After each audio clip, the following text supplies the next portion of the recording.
Everybody just needs to learn a little more compassion, needs to learn how to communicate better with people. That's the response from one man living on Portland streets after learning about a hurtful calendar hanging in a Portland fire station. The Oregonian first reported on the calendar last month. Now we're seeing photos of it. Captions mock Portland's homeless community.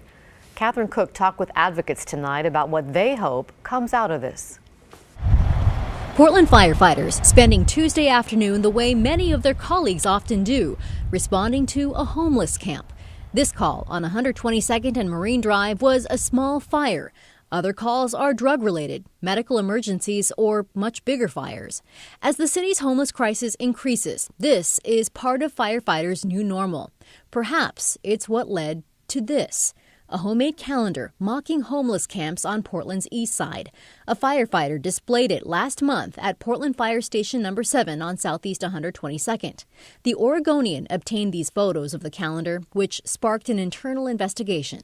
In a statement, Fire Chief Sarah Boone said in part, "I understand the impact this incident has on both the houseless community and the employees who work tirelessly every day to serve our community. It is not reflective of who we are or what we stand for." The calendar features a travel brochure theme, urging people to experience the great outdoors. The caption under one tent camp photo said, "With expansive views of a cinder block wall and basically nothing else, you'll get a truly rustic experience, though the sanitation facilities are quite limited." Humor can be constructive or destructive, but if we're laughing, of course, at people, if we're making fun of them, then we're dehumanizing them. Kaya Sand is executive director of Street Roots, a newspaper that advocates for the houseless community and whose vendors experience poverty. After news of the calendar broke, Street Roots hosted a dialogue between firefighters and Street Roots vendors.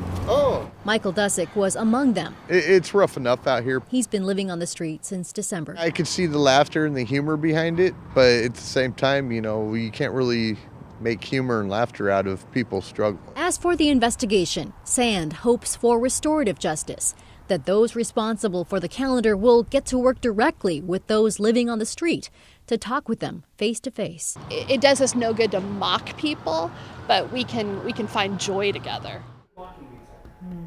A spokesperson for Portland Fire and Rescue told me they expect to wrap up this investigation next month.